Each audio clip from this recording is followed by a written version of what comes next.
বলে গ্যাংস্টারদের ভাষায় তারা কথা বলে আইয়ামে জাহিলিয়াতে মানুষ যেভাবে হলো কর্মকাণ্ড চালিয়েছে সেইভাবে। এখন তো যুগ পরিবর্তন হয়েছে, সেই কত হিস্ট্রি ছিল রাসূল পরিবর্তন করে দিয়েছিল সবকিছু। আমাদের মনে হচ্ছে কিছু আইয়ামে জাহিলিয়াতের লোকের সাথে আছে আমরা করেছি। আমরা আইয়ামে জাহিলিয়াত থেকে ঢাকা আটকে ইনশাল্লাহ মুক্ত করবো।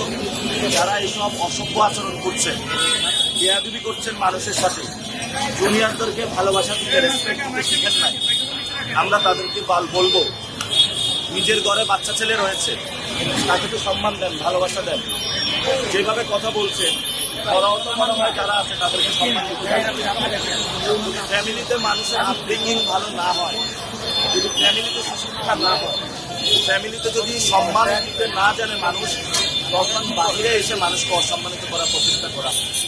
আমরা বলবো একটা আইয়ামে জাহিলিয়াতের আছে, অসভ্য মানুষদের আমরা পাল্লা করেছি, আমরা তাদেরকে সভ্য করার চেষ্টা চালিয়ে যাব এবং ভোটের মাধ্যমে আপনারা তাদেরকে সভ্য করবেন। ভোটের মাধ্যমে আগামী 12 তারিখে আমরা আইয়ামে জাহিলিয়াত থেকে মুক্ত হতে চাই। ভোটের মাধ্যমে আমরা যারা মানুষের সাথে বেয়াদবি করছেন, সন্ত্রাসী আচরণ করছেন, আমরা তাদের থেকে মুক্ত হতে চাই এবং ওনাদেরকে বলবো যে নামাজ পড়বেন, নামাজ পড়ে মসজিদে একটু বসে থাকবেন এবং আল্লাহর কাছে একটু প্রার্থনা করবেন, তওবা আস্তাগফিরুল্লাহ করবেন। যা করেছেন যথেষ্ট হয়েছে। আপনারা জানেন যে কিভাবে কমিশনার হয়েছিল, অস্ত্র তাক করে গুলি করতে চাইতে কমিশনার হয়েছিল। এটা পুরো সকল মানুষ জানে। নাম ছিল কি?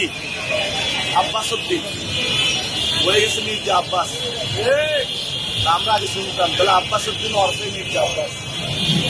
তারপরে আপনারা শুনেছেন পাকিস্তানের একজন গ্যাংস্টার আছে দাউদ ইব্রাহিম, ঢাকা 8-এ এই ধরনের দাউদ ইব্রাহিম চলে এসেছে। আমরা তাদের মুখোশ উন্মোচন করে দিই, কিন্তু সাথে সাথে যারা সমাজের সিনিয়র সিটিজেন তারা আমাকে আহ্বান জানিয়েছে, তুমি যে সন্ত্রাসকে সারাবা, আমরা রায় দিব 12 তারিখে তোমাকে, তাহলে তুমি কি করবা?